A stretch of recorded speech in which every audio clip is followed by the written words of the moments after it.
Hello guys. Bon, je suis dégoûté parce qu'à la base la vidéo ça devait pas du tout être ça. Mais il se trouve qu'elle devait être tournée sur le HP4. Enfin, elle a été tournée sur le HP4, mais en rentrant, bah, j'ai vu que le son il était pourri.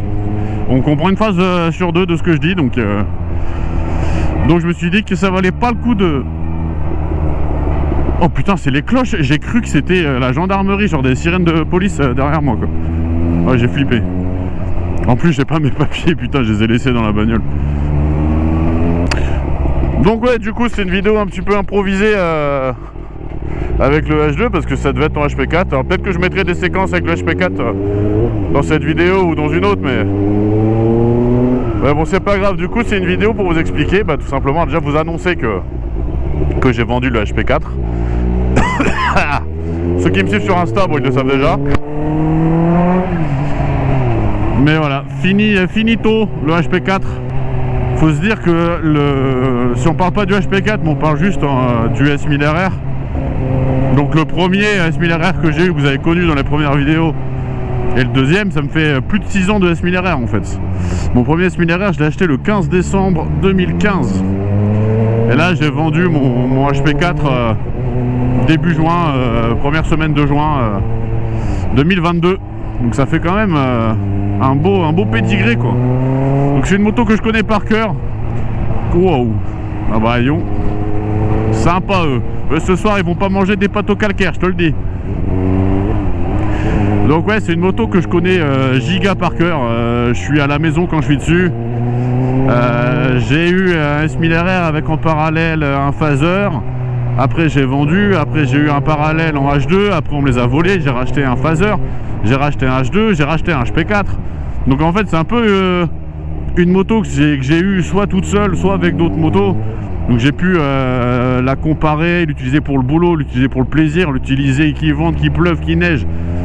J'ai vraiment fait toutes les conditions possibles, imaginables, tous les mix possibles. J'ai fait un road trip avec, enfin, j'ai traversé la France, j'ai fait 4000 bornes en 4 semaines. Je pense qu'il n'y a pas un truc que j'ai pas fait, j'ai fait du tout-terrain. Enfin, franchement, je me suis pas mal donné avec ce bacon. Sauf que y a un moment en fait où il faut quand même te dire que 6 ans c'est énorme en fait, quoi. J'ai jamais eu une moto aussi longtemps. En moyenne, mes motos, je les gardais moins d'un an. Bon, allez, un an max, quoi. Et là, le S1000RR, le truc, c'est qu'en fait, pourquoi je l'ai vendu, la raison principale, c'est que à chaque fois que j'ouvrais le garage et que je me disais, vas-y, tiens, je fais un tour de moto, je prenais le H2, en fait. Et en fait, au bout d'un moment, quand ça fait une fois, 2 fois, 10 fois, bon, ça veut dire ce que ça veut dire, tu vois. Et alors que, tu vois, quand j'avais le HP4 et le H2, ou même le S1000 et le H2, le premier, c'était un peu par phase, tu vois. Genre, il y a des moments, j'avais grave envie de rouler qu'avec le H2, il y a des moments, j'avais grave envie de prendre que le S1000, et ça alternait, en fait, tu vois, un coup l'un, un coup l'autre. Souvent, c'était par phase, tu vois, c'était rarement un jour je prends l'un, un jour je prends l'autre. C'était vraiment genre une phase de 5-10 jours, tu vois, je prenais tout le temps la même, après je renversais. Et il y en a beaucoup qui comprenaient pas trop pourquoi j'avais un S1000RR et un H2. Et ça va aussi vous expliquer pourquoi je la vends, c'est que c'est des motos proches, c'est sûr. Après, ça reste quand même des motos qui, quand tu les connais bien, sont très différentes. Le H2, c'est extrêmement coupleux à bas régime. C'est large, tu vois, cette moto, elle est large, c'est un paquebot. C'est brutal. Et quand je dis brutal, c'est à la fois un avantage et un inconvénient. Ça veut dire que du coup, t'es pas précis en fait avec cette moto. T'es pas précis. T'es toujours dans le semi-contrôle en fait. Alors que avec le HP4, 199 kg tout plein fait, celle-là 238 ou 237, je sais plus. Je confonds avec le ZH2, je crois que c'est 238.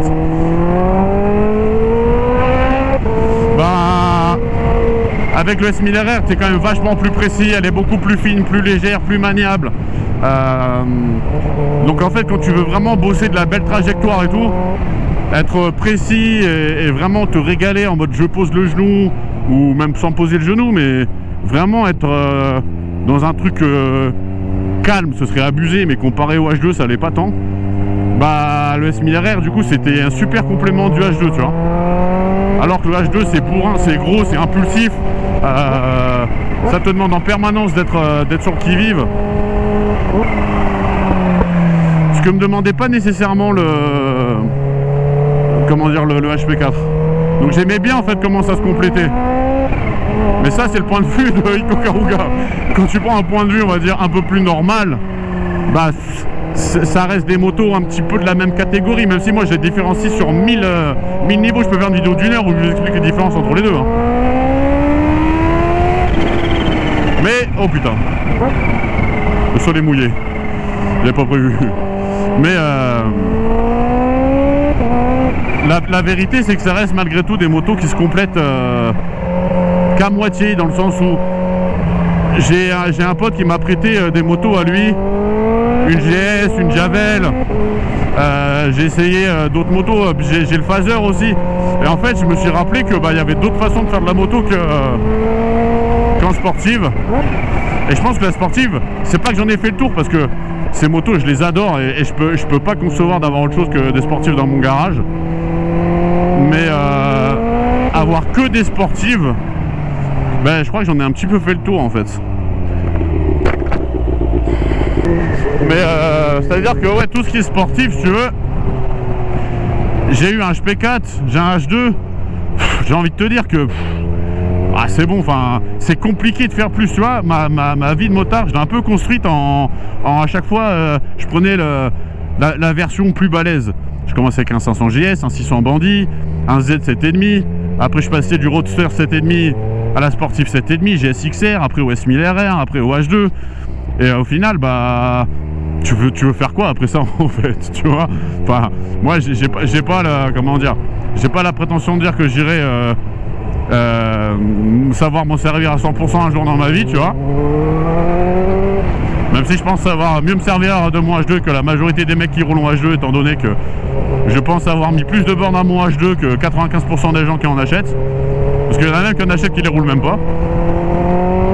Mais malgré tout, au bout d'un moment, tu peux pas faire plus. Enfin, qu'est-ce que tu veux faire de plus qu'un Ninja H2 en fait, qu'un S1000RR HP4? Alors il y a des mecs qui vont me dire, tu peux acheter la dernière moto 2022 qui vient de sortir, mais ça reste des motos de malades qui sont le top de gamme de ce que font les constructeurs. T'as pas mieux quoi.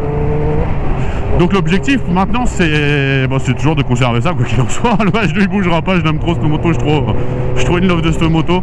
Elle m'apporte ce que d'autres pourront jamais m'apporter. Mais c'est de faire de la moto autrement, découvrir d'autres plaisirs.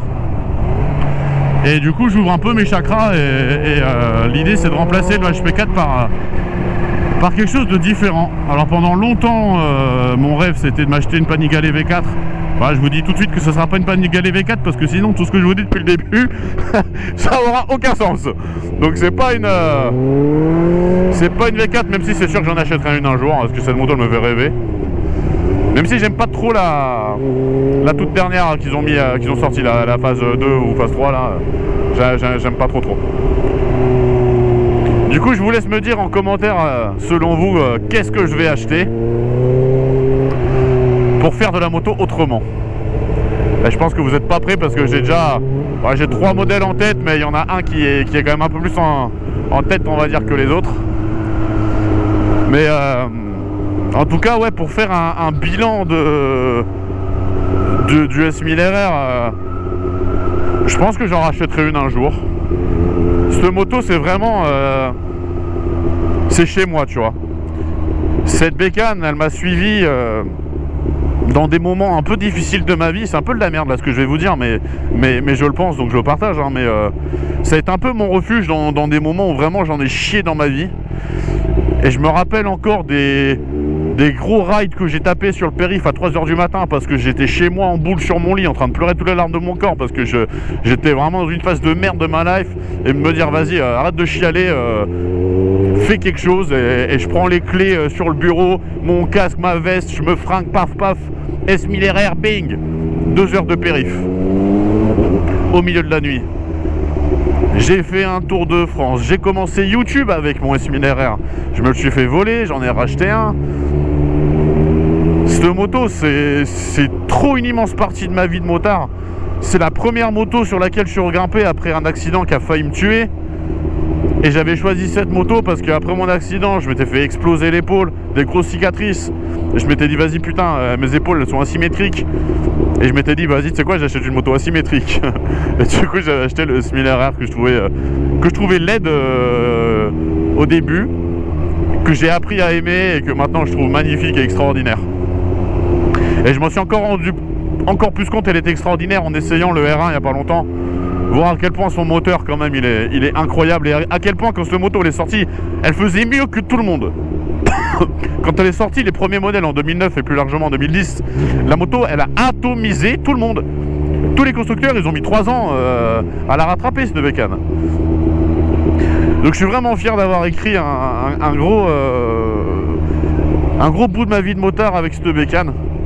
Ça m'a serré le cœur quand le mec il s'est barré avec mon HP4, mais j'étais quand même beaucoup plus attaché à mon premier S1000 RR qu'à mon HP4. Le HP4 je l'ai bien aimé, mais je crois que je l'ai jamais vraiment considéré comme mon S1000 RR, tu vois. Mon premier S1000 RR c'était vraiment le S1000 RR, tu vois.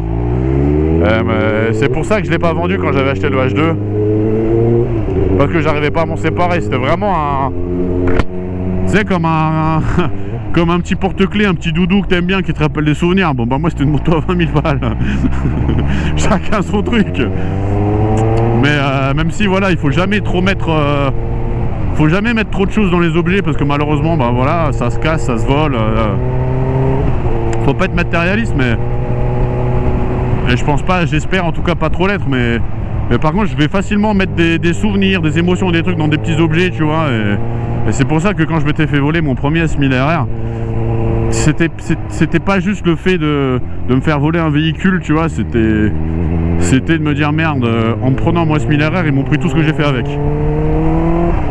Bah bon. Voilà, en tout cas une moto vraiment incroyable. Je suis tellement heureux de me dire qu'il y a quand même pas mal de gens qui ont acheté des S1000 RR un petit peu grâce à moi en regardant mes vidéos avec. Ce qui est le cas aussi pour le H2, j'ai quelques personnes qui m'ont envoyé des DM Insta et tout, même sur d'autres réseaux, et qui me disaient voilà bah mec, tes vidéos elles m'ont grave encouragé à acheter un S1000 RR, tu m'as prouvé qu'on pouvait l'emmener partout, qu'on pouvait tout faire avec, que c'était une moto de dingue. Et du coup bah j'ai franchi le cap et je l'ai acheté, c'est un peu grâce à toi, donc lourd. Donc mine de rien, ouais, je pense que j'ai fait tout ce que j'avais à faire, j'ai fait mon taf avec cette moto. Et faut apprendre à tourner la page, à pas trop s'attacher à certaines choses. Et puis quand je voyais que de toute façon je prenais plus autant de plaisir que ce que je prenais avec le H2, que si je la prenais c'était juste par contrainte pour transporter quelqu'un derrière moi, ce que je peux toujours faire avec Moser hein, de toute façon. D'ailleurs si vous voulez une vidéo avec Moser, n'hésitez pas à me le faire savoir en commentaire, pour ceux qui ont vu la vidéo jusque là. Et puis voilà, je pense que la messe est dite et que maintenant il faut passer à autre chose. Donc n'hésitez pas à prendre les paris sur la prochaine moto, elle devrait arriver dans l'été. Et voilà, et encore désolé pour une vidéo qui n'a pas été super préparée malheureusement, mais bon ça c'est les aléas de la GoPro, forcément. Cette caméra de merde elle marche quand elle a envie. N'hésitez pas à faire un tour sur Instagram, ça me fera plaisir de vous partager des indices un peu sur la nouvelle bécane, comme ça vous verrez un petit peu avant les autres ce que ça peut être, même si je pense que pas mal sans doute malgré tout. Et puis j'ai un Discord aussi, ceux qui veulent venir sur le Discord, franchement c'est des bars, on est pas mal, on rigole bien, c'est lourd. Donc il y a tous les liens en description. Et puis voilà, je vous dis merci d'avoir regardé la vidéo, tenez-vous informés. Fin juillet, début août, il y aura une grosse balade abonnée que je vais organiser sur Lyon. Et ce sera sans doute avec la nouvelle moto. Voilà, merci à tous les gars, je vous dis à plus. Prenez soin de vous, roulez prudemment, amusez-vous, mais prudemment. Restez en vie, prenez soin de vous. Et à bientôt.